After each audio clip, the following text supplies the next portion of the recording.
This is a Film Stories original podcast. Love this podcast? Support this show through the Acast supporter feature. It's up to you how much you give, and there's no regular commitment. Just hit the link in the show description to support now. This episode is brought to you by Progressive Insurance. Do you ever find yourself playing the budgeting game? Well, with the Name Your Price tool from Progressive, you can find options that fit your budget and potentially lower your bills. Try it at Progressive.com. Progressive Casualty Insurance Company and Affiliates. Price and coverage match limited by state law. Not available in all states. My dad works in B2B marketing. He came by my school for career day and said he was a big ROAS man. Then he told everyone how much he loved calculating his return on ad spend. My friends still laugh at me to this day.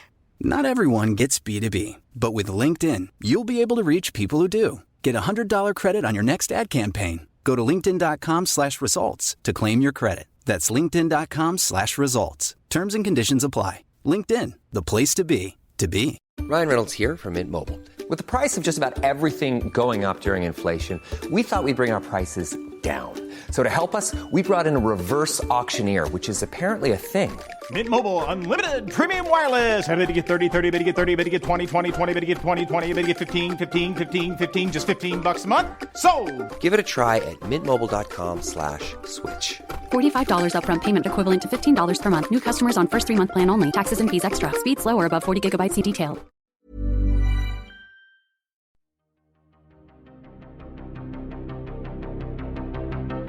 This is Writers on Film, the only podcast dedicated to books on cinema.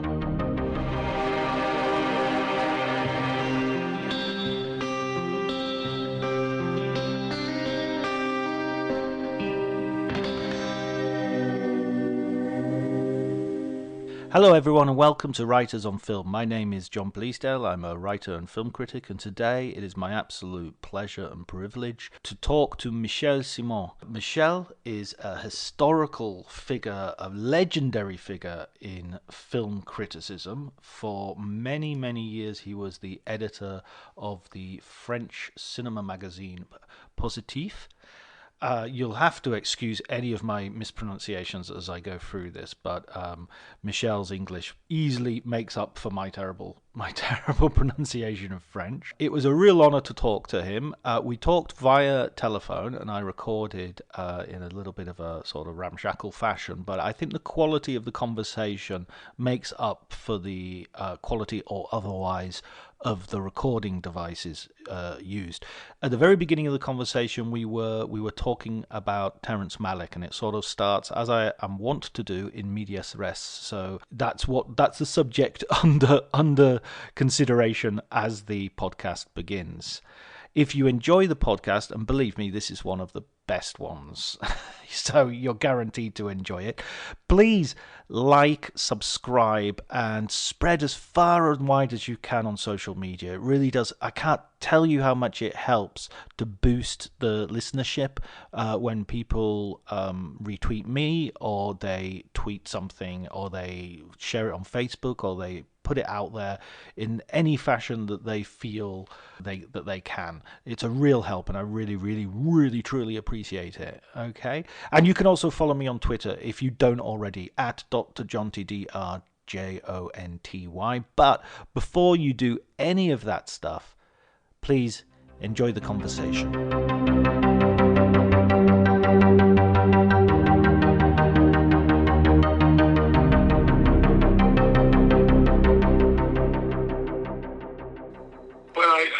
I think there are 3 interviews with him all together, and I did the first interview in Positif in '74, I think, on Badlands.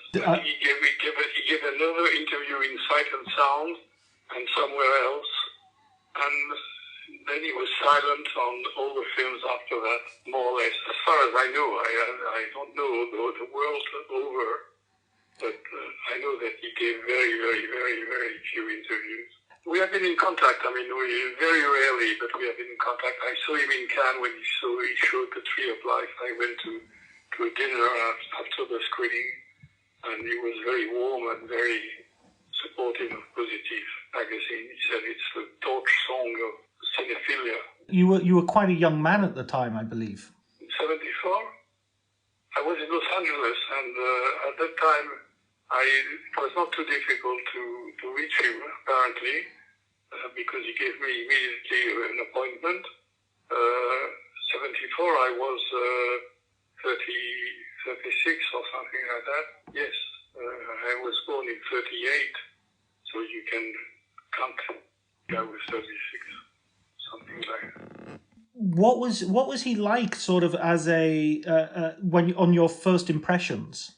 Well, he was, like most great directors, he was rather simple. I mean, Kubrick was not different. He was friendly and talkative, did not shun the questions, answered my questions, and just a decent person, which you can see in his cinema. I mean, he's a humanist. You started writing for Positif in like your early 20s, right? Yes, I was. I think it was in 63, something like that.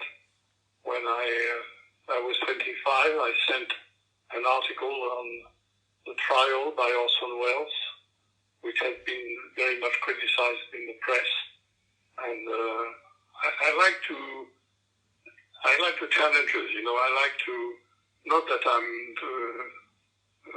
kind of saving the people who are in danger, but I love polemics, and I am always shocked sometimes by some attitudes in the press towards some films or directors, and almost all the people I wrote about have been controversial people who have not been accepted immediately, considered as like Happy Chatton Veracetacul has always got unanimous applause from the press.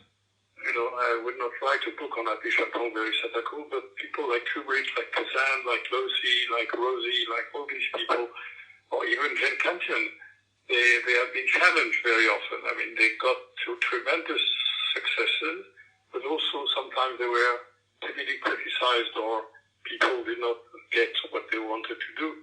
So that's my point of view. When my first article was in defense of the trial, which had been attacked as a betrayal of Kafka and a bad Orson Welles movie in many quarters. I don't say that it was unanimous. There are people who defended the trial, including Positif, before I wrote this piece, which I sent them, and I thought the piece would never be published because already they had done a 15 pages roundtable on the trial, mostly defending the film, but they found my piece sufficiently interesting to reproduce it again, to publish it again, to publish it in the next issue of Positif. So that's how I got into the magazine, and 2 years later I was one member of the editorial board, which I have always been part of, though there is no editor-in-chief in Positif. It's a democratic, I don't say that everybody is equal. Some people are more equal than others, as the saying is, but definitely not a single person can decide of the cover of Positif or the content of Positif. It's always a vote, it's always a democratic discussion, which I think is rather unique in the publications on cinema. Sure. It maybe encourages a sort of less doctrinaire approach. Well, it is not doctrinaire in the sense that it does not follow an intellectual trend which is dominant, like semiology at a certain point, or Marxism or Maoism at another point, or linguistics at another time. We never followed the intellectual fashion of the day. And so in that sense, we were never doctrinaire, but also at the same time, Positif is not like, for instance, Sight and Sound, which is a very good magazine, but which is does not really have a line, which reflects more the mood of the day without being doctrinaire either. Positif has started really as a left-wing magazine in the early days in Lyon, when it was published for the first time. It was a provincial place, and I think we were away. I wasn't there, of course. I was 12 years old when Positif started, or 14-year-old, so I was not part of the magazine, and I was living in Paris. But it was done by a group of left-wing people who were against the Algerian war, who defended progressive directors like John Huston, like André Vaida, like people like Jean Vigo, who was dead, of course, a long time ago, but like Buñuel, people like Kurosawa, and so on. So very quickly it came to Paris, and there was a second group that joined the first group, which was made of surrealist writers, members of the surrealist group, like Robert Benayoun and Gérard Legrand and people like that. And of course, you cannot say that the surrealists were not committed. It was really an intellectual and artistic orientation, which was very combative, very polemical, and they Ado Kirou, among others, and they were for imagination, for dreams, for revolution, for a lot of qualities that the surrealists shared. And Positif was the second tendency in Positif. So I would call it's not doctrinaire, but it's definitely committed. I meant that it was not doctrinaire because it had that democratic sort of structure to it. Yes, I mean, we were always anti-totalitarian, anti-Stalinist, anti-Nazi, anti-fascist, we were Democrats of the left. What was your pre-Positif career? You were already writing? When I wrote for Positif, I was 25, so my career before was very limited. I wrote in a small publication from the Sorbonne, a number of cinephiles, film buffs, who were 22, 23, who were doing postgraduate studies, and who founded a magazine called Cinema Text, the pun on Cinematheque and text, Cinema Text, and there were maybe 12 issues. They were really typed, they were not even printed. They were sold in the film clubs of the Sorbonne, and a number of people who started there became well known in film criticism. And there were also some older people among the groups who were not students anymore, who were older writers. And that's where I started to write about 5 or 6 articles before I joined the Positif stuff. Did you have any sort of mentors amongst those people, or any people who you were reading who were influencing your own writing? Well, I was a reader of Positif and Cahiers du Cinéma. I liked Cahiers du Cinémas quite well. I was against their political slant, because at the time the Cahiers was quite right-wing and conservative. I mean, in their politics, they were not conservative in their taste. They certainly broke grounds like Positif. They discovered new directors. But on the whole, their politics were rather conservative and right-wing. I mean, even people like Frédéric Robert was a royalist, extreme right.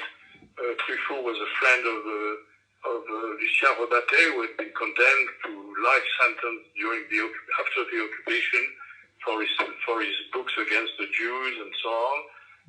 Jean-Luc Godard was certainly not very far from his future commitment in politics, or maybe not so far, because Maoism is also a kind of totalitarianism. So, but I read Positif and Cahiers. I was leaning more on Positif because of their moral values, and also because of their interest in painting and poetry and other arts. Cahiers was much more purely cinematographic. But I enjoyed the two magazines, but I sent my piece to Positif because I felt closer to them because of surrealism and political commitments. As you went on with your career in Positif, you would be interviewing some of the most important, or actually the most important filmmakers of the following decades. Who was the first filmmaker who you encountered who you had an in-depth interest in? Well, I was very interested in, of course, in the new French cinema, not particularly only an admirer of the early Chabrol. I became a fan of some of the later Chabrol, but the first films of Chabrol did not capture my imagination. The first Robert, Le Signe du Lion, was not an event for me so much. I enjoyed Darty Godard, but I was more attracted by Alain Resnais, by Agnès Varda, by people like that, by Chris Marker, and I was more even fascinated by the Italian cinema of the time. I thought more highly of Antonioni and Fellini and Visconti and Francesco Rosi. Their films of the late 50s and early 60s seemed to me much more important than Le Beau Serge or even Les 400 Coups.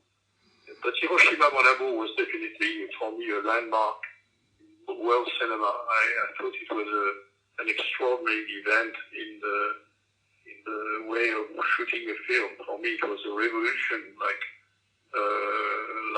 Potemkin or like Citizen Kane. Hiroshima, Mon Amour was definitely, for me, a film that broke total new grounds, more than Abu Dussouf. I love as well that you mention Francesco Rosi, because he's one of my favourite Italian filmmakers as well. Salvatore Giuliano in particular. Well, I love Salvatore Giuliano. I mean, like Hiroshima, Mon Amour, it seemed to me a breakthrough, something that had never been done before. And in fact, that was not done very much after that.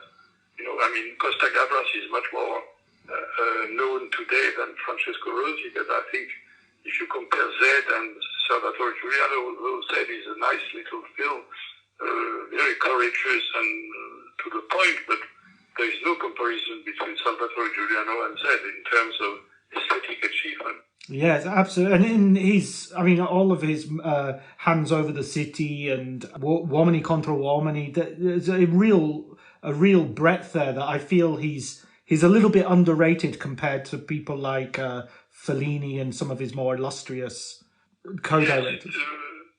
Yes, because his range is the political film, which has not been so popular really.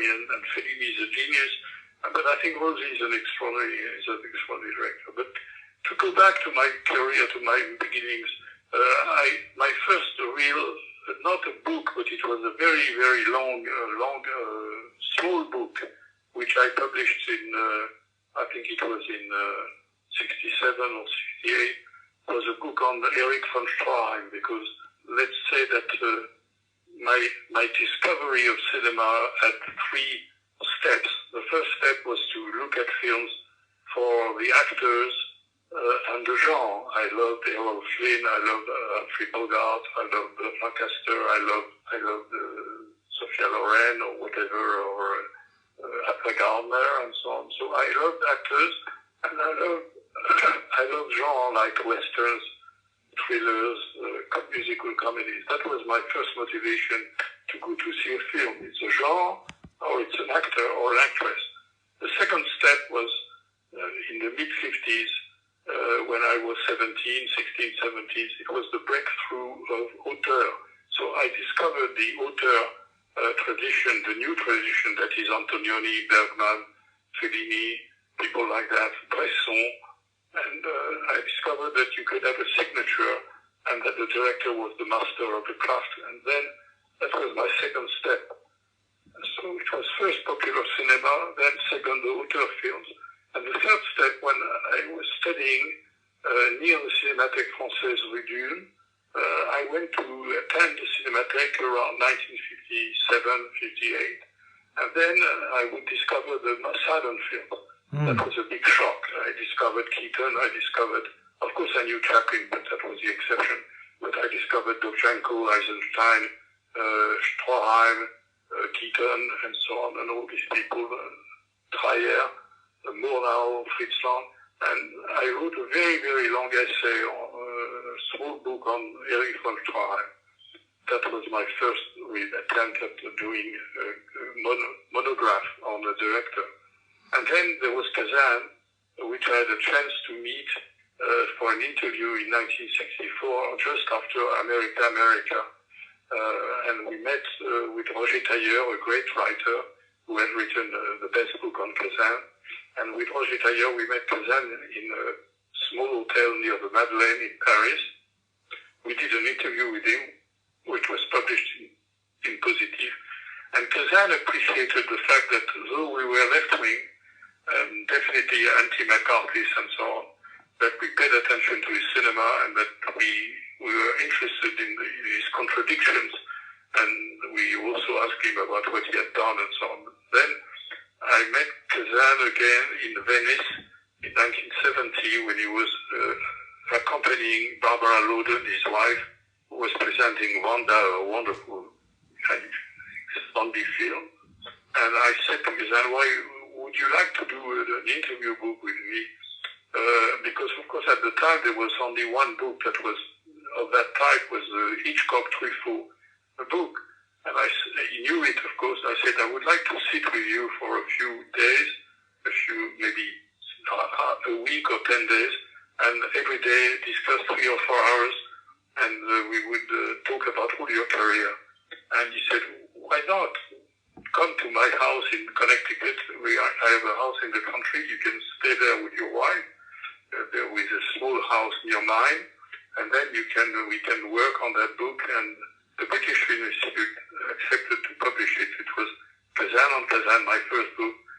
Again, it was a challenge because Kazan was despised by a number of people, though a true cinephile loved his work. I mean, the films like Wild River and Splendor in the Grass. America was quite well received by the critics, but definitely not Wild River or Splendor in the Grass, which were great films. And so I was very interested to talk with him about, of course, acting and about politics and about his films, his origins and so on. So that was my first book, which was very well received and opened my way to other books. That idea as well of giving somebody a sympathetic listening to seems to be something which is vital to your art, to sort of producing these books which go so deeply into a filmmaker's work. Yes, well, I mean, my books are very different, in fact. I mean, some of my books are really purely essays, right? Purely monographs on essays on American cinema and so on. Others are an interview book from beginning to end, which I did in 10 days or 15 days, like the book with Joseph Losey or the book with Elia Kazan, even the book with Francesco Rosi, which are done with back projection. In fact, they are 50-year-old or 60-year-old, and we go through all their career at a certain point. And then there is a third category of books, which are interview books, which gather all the interviews I have done from the beginning with the director, and then they become a kind of anthology of all the interviews from not a distant perspective, but step by step, which is very interesting because sometimes directors forget about their films. I'm sure if I interview Jane Campion now about Sweetie, maybe she would not be as talkative as she was when I interviewed her on her short films first, then on Sweetie, then on all the films that succeeded. So my book on Jane Campion, on Kubrick, on Borman are done, like on Gelopoulos, they are done really from scratch.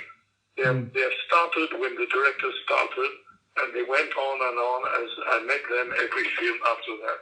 So it's quite a different concept of an interview book than the interviews where you do a chronological survey of what they have done at a certain age.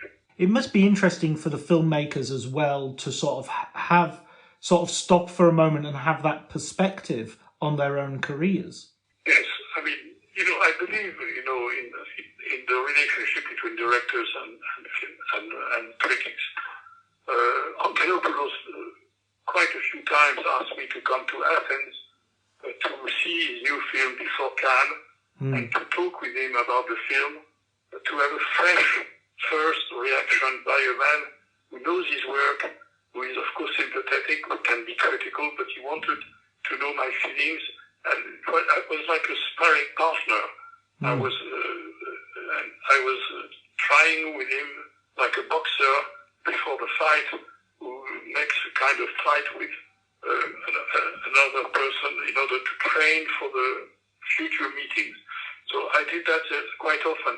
I saw the go-between before Cannes, and I said to Losey that the film was a masterpiece. When the company, MGM, turned down the film, finally abandoned the film, they did not understand what it was talking about, and they sold it to Columbia, I think, or to Warner Bros. I don't remember which company, but there was a change of company. But I saw the film and I was very confident. That was 3 weeks before Cannes, and I said to Lucy, it will be the best film in Cannes. And finally, he won the Golden Palm.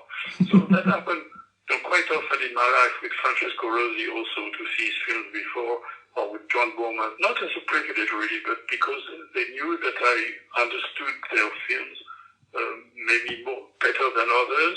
Not better than everybody, but better than others. And they were confident in my reaction, and it would help them to rationalize about their film. Did you ever have sort of like a major disagreement with a filmmaker who was your subject? Well, there was a number of filmmakers that I supported very strongly, and I stopped when I was very disappointed by their evolution. I mean, for instance, this I would not like to be recorded, but here Michel mentioned a specific filmmaker who I've cut out. As you could hear, he didn't want that part recorded, so I've cut that out, and the conversation continues with some more general observations of people whose careers have gone up and down a little bit. There are people like Frankenheimer. I did with Bertrand Tavernier a huge interview, 40 pages in Positif with Frankenheimer. At the time of I Walk the Line or the Michel Ciment, and I admired very much his talent in the New American cinema. And then he lost his way completely. And then I liked maybe one or two films later. His last one, which was, I think, Rush to War, quite an extraordinary film on Lyndon Johnson. But it was a resurrection. But Carlos Saura, I was a big fan of Carlos Saura in Spain when he made these early films with his wife. But after that, I thought he was repeating himself and not, so there are a number of people with whom I was disappointed. There are also directors that I love, like Joseph Losey, and some films I was disappointed by, like Les Routes du Sud or La Truite, which were not major achievements. So I think I can be critical also of directors. I was never satisfied with Kubrick, for instance. That's for sure. You were never satisfied, like, with his films or with him as a subject? No, I was with his films. I mean, I was always satisfied with Kubrick as a human being, as an analyst of his own films. I think he was a brilliant, intelligent person. But I was satisfied also with his films. I never saw a film of Kubrick where I came out and said, "My God, what happened to him?"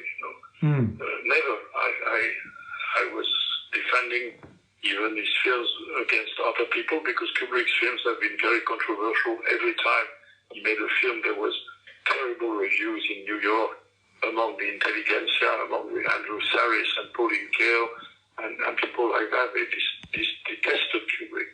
And I was a champion of Kubrick. I thought he was a genius. So that's okay. As I said earlier, I like the challenges, discussing with, Jane Campion had some big successes with the press, like The Piano and like An Angel at My Table, but there are many films of Jane Campion which were not unanimously received. Portrait of a Lady was very much criticized. There's even the great film about Keats. Oh, Bright Star, yes. Which got no prize in Cannes, which was dismissed by some critics as academic. I thought it was the best film ever done on a poet, etc., etc. So Holy Smoke was badly received. So that's not a problem. I mean, I thought Jane Campion was misunderstood very often. This episode is brought to you by Progressive Insurance. You chose to hit play on this podcast today. Smart choice. Make another smart choice with Auto Quote Explorer to compare rates from multiple car insurance companies all at once. Try it at progressive.com. Progressive Casualty Insurance Company and Affiliates. Not available in all states or situations. Prices vary based on how you buy. My dad works in B2B marketing. He came by my school for career day and said he was a big ROAS man. Then he told everyone how much he loved calculating his return on ad spend. My friends still laugh at me to this day. Not everyone gets B2B, but with LinkedIn, you'll be able to reach people who do. Get a $100 credit on your next ad campaign. Go to linkedin.com/results to claim your credit. That's linkedin.com/results. Terms and conditions apply. LinkedIn, the place to be, to be. Oh, she's an idol, and all right, and she deserves it. But people don't remember how much she was attacked, and Joseph Losey the same. When Monsieur Klein, one of his best films, was shown in Cannes, it received no prize, it was heavily criticized, and it was booed even by some people.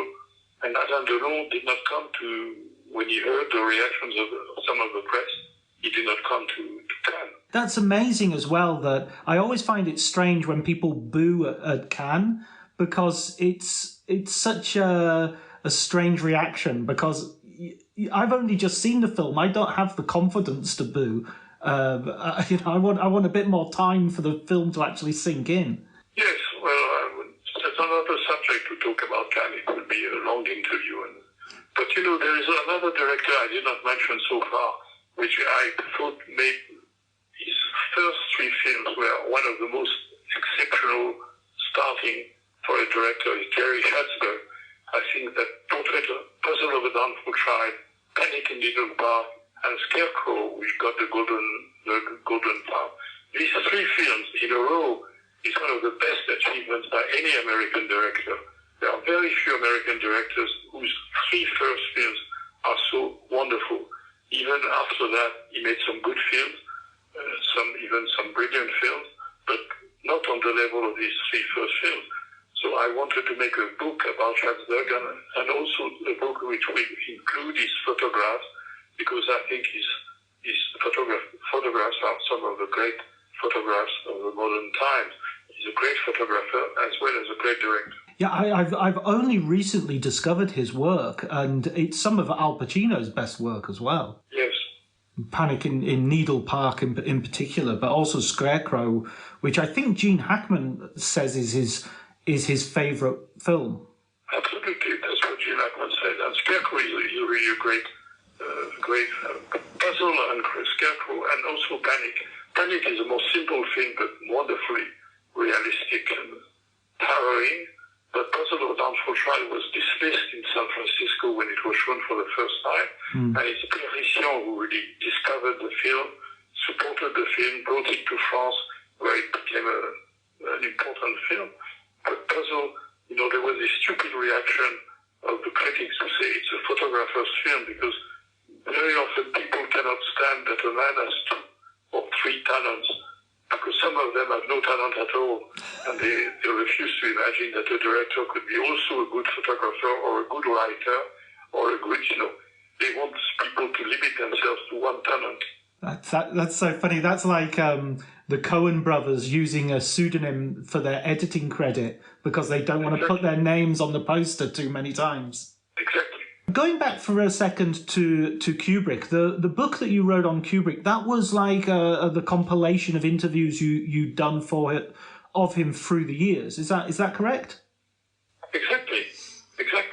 I was lucky enough. I think one of the few people with Alexander Walker in England and Gene Phillips in America, who is a priest.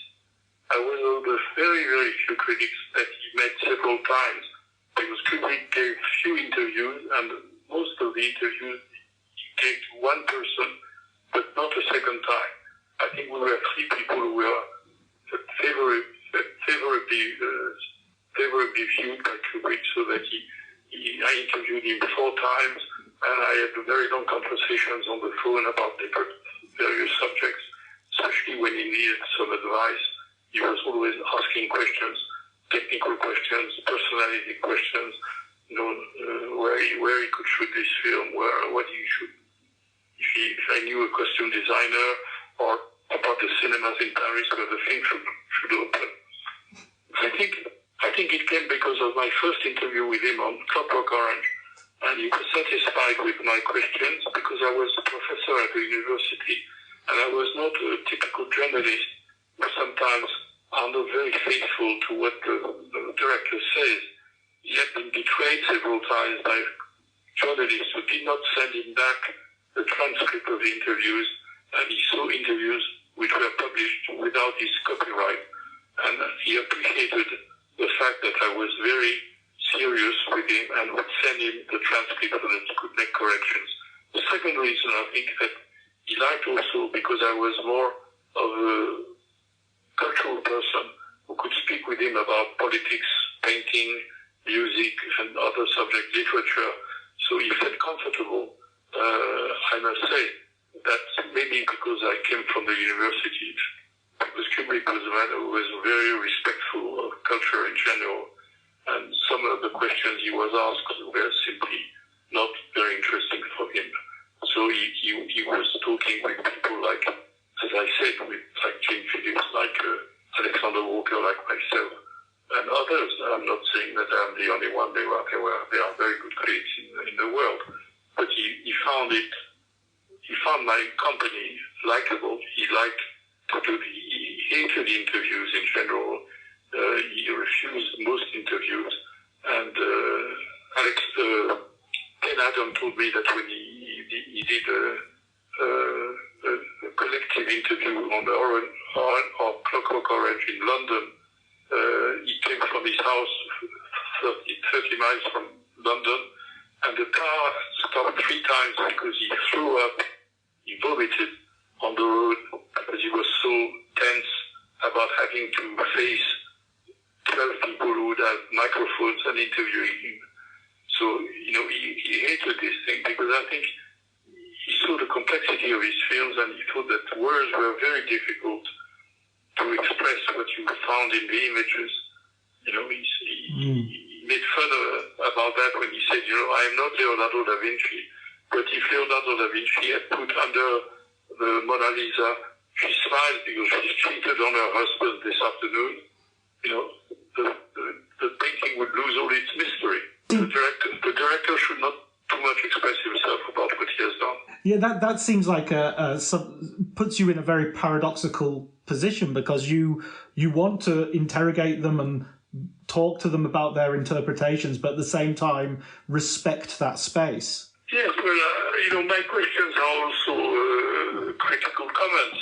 So in a way, it is as if I was asking somebody to react to my review, to see, am I right if I say that this and this and this, am I right if your films, Mr. Kubrick, are always about the conflict between reason and emotion, and that reason is submerged by emotion most of the time, because Kubrick is Freudian. He's a Freudian, and he believes that the pulses are stronger than the reasonings. Which explains Dr. Strangelove, which explains 2001, which explains a lot of his films, which are really about the battle between rationality and emotionalism, and that the id is stronger than the superego. Would you have loved to have had a conversation with him about Eyes Wide Shut? No, it was impossible because he died. No, I mean, yes, but... I would have loved to interview him on Eyes Wide Shut. And by the way, when I saw Eyes Wide Shut, I saw it... the family invited me to do a new edition of my book. So I came to London to see the film before everybody, well, not everybody, but before the press, in his private screening room in his manor. And 2 days later, there was an official screening in London, in Leicester Square, for the international press. There were about 100 journalists who came from all over Europe to see the film. And I remember that people were totally perplexed. They really did not know what to do with the film. They were embarrassed by what are they going to write. The film was so different as usual, of course, but even more different than usual of the normal Kubrick film, to make a kind of European author. He made his first film as a European director. All the other films were genre films. They were films, science fiction, horror, war film, costume film. For the first time, he made a film like Max Ophuls or like Antonioni or like whatever else. He made an auteur cinema film, and people could not really understand what he was talking about. But it was this idea of doing a Schnitzer short story and to make a film about a couple in New York, shot in Paris, in London, and they were embarrassed. Well, they were embarrassed perhaps as much as they were embarrassed by 2001. And when you're moving between different directors and different as subjects for your books, what is the sort of criteria, or what is the thing which makes you think this is a person I really want to sit down with and do a book on? Well, I think it has to do with the making of the film. I think very often, I don't know about, I read a lot of English and American criticism, but I don't know how much it is like in France, but in France, if you read the reviews, and sometimes the interviews, but especially the reviews, it's like reviewing a novel. I mean, the writer speaks about the story, he speaks about the characters, he speaks about the politics of the film, if there is any politics, or about the ideology, and he makes a judgment on these criteria. But you don't know if the film is brightly lit or in the dark. You don't know if it is made of 100 shots or 400 or 500 shots. It's very much edited, or on the contrary, there are long sequences without any editing. You don't know how the actors are playing exactly. There are very few precise descriptions of the style of the acting.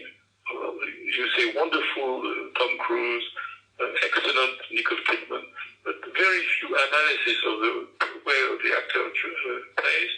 So in fact, it's very much like reviewing a book, reviewing a novel. You don't have much intelligence of the craft of cinema. And I think the interviews should go towards this. They should go towards the origins of the film, the way the film was conceived, because this is a mystery. What was the role of the producer? What was the role of the co-writer? What was the role, the contribution of the actors, the contribution of the cameraman? This is a very collective work, even if the author is, in the best of cases, it's the director. But nevertheless, it's a collective effort. You don't ask a novelist to explain all this, because a novelist has a pen or no more a pen, or he has a computer, but he's so alone with his work. But in films, there are so many aspects, contributions, economic, artistic, technical, etc. And the second thing is that you want to know more about the style, about the approach to the film. How does the director do? Does he talk many takes or one take? Why one take? Why 12 takes? Why 50 takes? And also about the lighting and about the references. Does he use photographs as references? And what kind of photographs? What kind of painting? And so on. So all this is food for the interview. And not only an interview. It's the same with actors. Actors, when you ask them questions about acting, they are wonderful. Not everybody, not every actor, but some actors are extraordinarily eloquent about their craft. But if you ask them about their mistresses or their wives or their children or their holidays or their food, what they eat, what they dress, I mean, it's a waste of time. It's not very interesting. Yeah, absolutely. I mean, one of the things that you have is you've talked earlier about defending filmmakers and defending certain films. Do you feel that history has been on your side? You've had the pleasure of seeing a film like The Trial, for instance, become widely considered as one of Orson Welles' strongest films. I'm sorry, can you sympathize? Of course.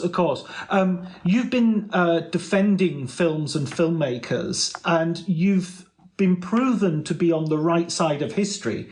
That, you know, Kubrick is now established as, you know, an almost untouchable classic filmmaker. Similarly, The Trial is that you defended in your first positive article. You know, is now really widely regarded. So is that quite satisfying, seeing everybody? Yes, I understand your question. No, it's difficult for me to judge, you know, my position in film criticism or my history in film criticism, because it's not me for me to judge. What I want to say is that retrospectively now, it's not 45 years, or more than that, or it's more than 50 years of film criticism, or 55 years. I am not ashamed of the books I wrote. I'm not talking only about the quality of the film, the books, but also about the people I interviewed, or the people I wrote about. I think of the Dardenne brothers, or Angelopoulos, or people like that, even lesser known, or of course, say Kubrick, Kazan, and Kubrick, and all these people, and Rosie, and so on. I think they are, and Jane Campion, I think they are established, and my choices were not so bad, I think.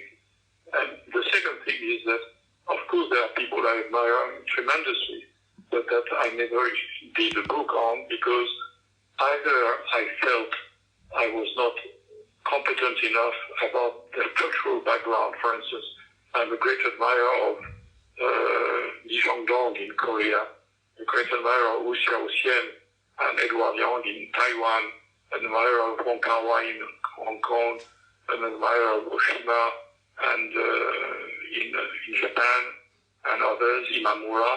But I felt I don't speak the language. I don't know very much, as much the culture as I do the French or Italian or American culture or British culture. So I would not go into that territory. I mean, but I would have loved to do books on these people. I did an interview book with Konchalovsky recently, because I knew Konchalovsky very well for a long time. I admired his first film, which I saw in Venice, The First Teacher in 1965. And he was the only director who called me and said, I want you to do a book with me.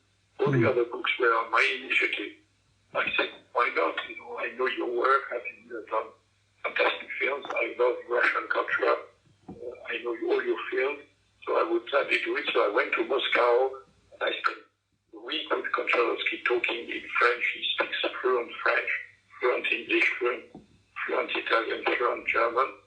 And I did this interview book, which is the first interview book with Konchalovsky, and I'm very proud of it. But that's really an exception. All the other directors are either French-speaking directors, English, Italian, because I know their culture, or Greek, in the case of Angelopoulos. They speak fluent French. It does go through an interpreter. I never did a book with an interpreter. All my books were done with the language of the director.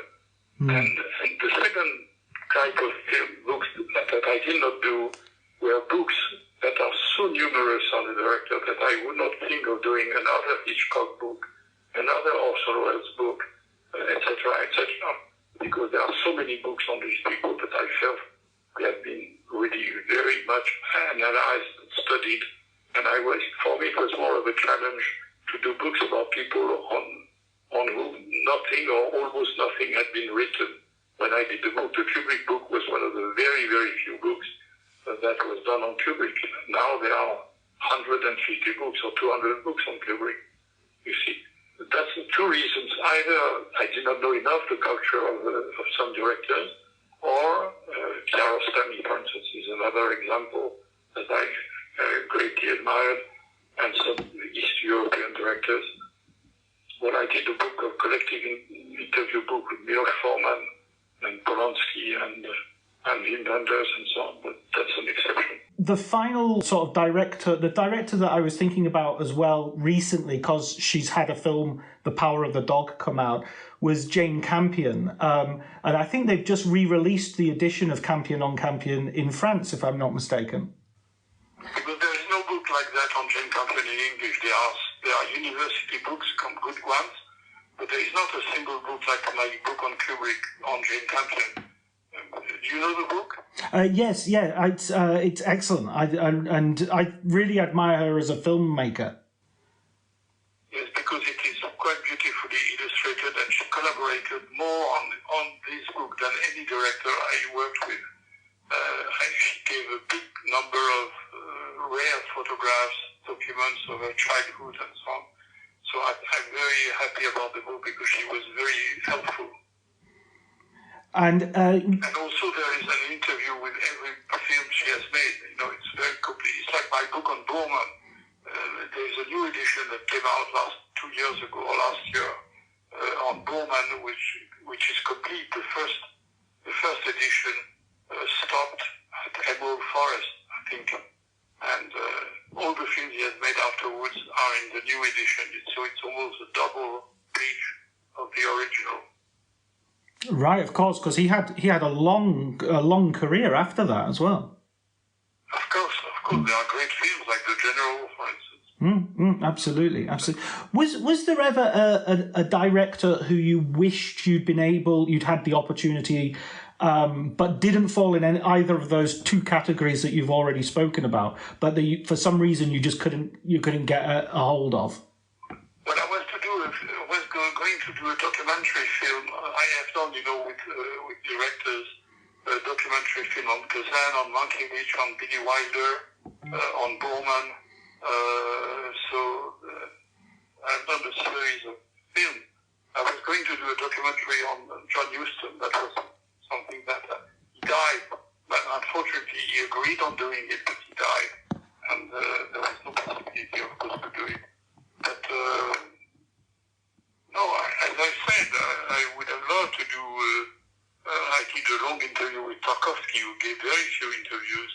I would have loved to do Tarkovsky, but for the same reason I spoke earlier. Konchalovsky was fine because he spoke French, so it was very easy to do it. Tarkovsky, and also I think he was maybe less open to do interviews. Yes. What in terms of like future books, are you? Is there anything that you would like to work on in the future? Well, I'm 84, so my future is limited. So I don't have any. Maybe I will collect a number of interviews, very rare, that have never been published, like interviews with Fritz Lang, with Hawks, Mulligan, Lumet, Frankenheimer, all these directors who worked for television before, and also about new directors like Joel Cohen and Tim Burton and Paul Thomas Anderson and all the great directors, David Lynch, all the great American directors that have come out since. Well, listen, I want to thank you very much for agreeing to talk to me. It was a real privilege. Your Kubrick on Kubrick book was one of the first books I ever read on cinema. Thank you very much. I would love to do a book with I said to Terrence Malick, if you one day you think you are ready to speak about your work, I would love to do a book about you. Like, of course, because all the American directors that I know my book on Kubrick. Everybody, Tarantino knows my book, and the Coen brothers, and James Gray, and Paul Thomas Anderson. They all know the book because the book on Kubrick has been very popular among filmmakers in America. So that was also a possibility for me to contact them and to do interviews with them. But Terrence Malick knew it, of course, because he loved Kubrick. So I said to him, if you find the time one day you want to speak, I'm ready to do it. But I'm sure you will never do it. Do you think he's become a more sort of experimental filmmaker recently? Malick? Yeah. No, I think that a lot of commercial, not a lot, but a number of commercial directors who apparently are not experimental are very experimental. I think, Kubrick told me something very interesting one day after Clockwork Orange. to shoot Barry Lyndon. He said, about modern art, he said, of course, a lot of modern art is original, but is it interesting? And it's a very, very powerful question. The New York press, for instance, the people in the press in New York, they loved Andrew Saris. They loved, what's his name? Andy Warhol. They loved Andy Warhol's films like Sleep. They thought they were tremendously innovative. And they did not like Barry Lyndon. And who looks at Sleep now? Who is interested to look at 6 hours of a man sleeping in a loop, 20 minutes in a loop for 6 hours of a man sleeping? They thought it was brilliantly original. And Barry Lyndon was very academic with beautiful lighting, beautiful portraits. Who would now dare to compare Andy Warhol's Sleep with Barry Lyndon? Barry Lyndon is a masterpiece, admired by every filmmaker, So the originality is not always, as Kubrick said, is it interesting? That's the main question. Absolutely, absolutely. Oh, thank you, Michel, so much for talking to me. I really appreciate it. Exactly. Thank you very much. Goodbye.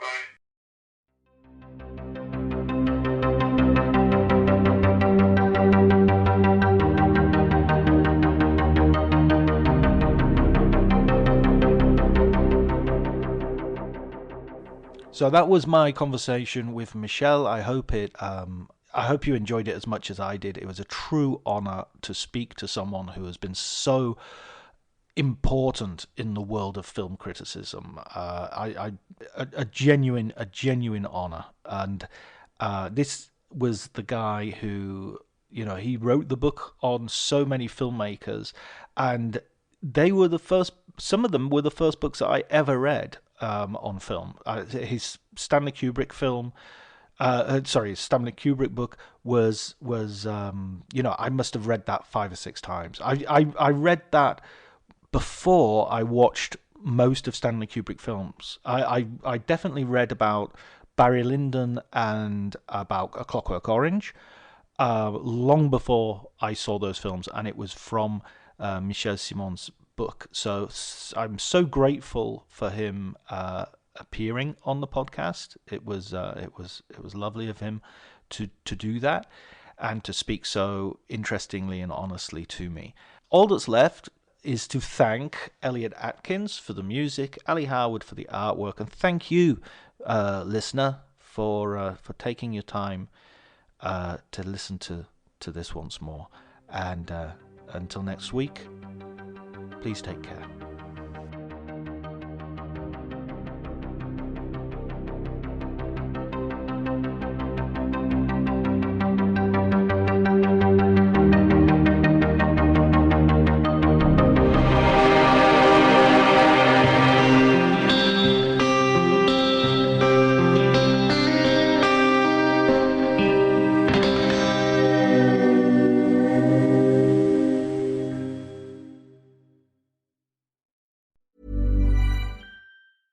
$1-800-Flowers.com knows that a gift is never just a gift. A gift is an expression of everything you feel and helps to build more meaningful relationships. 1-800-Flowers takes the pressure off by helping you navigate life's important moments by making it simple to find the perfect gift. From flowers and cookies to cake and chocolate, 1-800-Flowers helps guide you in finding the right gift to say how you feel. To learn more, visit 1-800-Flowers.com/ACAST. That's 1-800-Flowers.com/ACAST. This episode is brought to you by Progressive Insurance. You chose to hit play on this podcast today. Smart choice. Make another smart choice with Auto Quote Explorer to compare rates from multiple car insurance companies all at once. Try it at progressive.com. Progressive Casualty Insurance Company and Affiliates. Not available in all states or situations. Prices vary based on how you buy. My dad works in B2B marketing. He came by my school for career day and said he was a big ROAS man. Then he told everyone how much he loved calculating his return on ad spend. My friends still laugh at me to this day. Not everyone gets B2B, but with LinkedIn, you'll be able to reach people who do. Get $100 credit on your next ad campaign. Go to linkedin.com/results to claim your credit. That's linkedin.com/results. Terms and conditions apply. LinkedIn, the place to be, to be.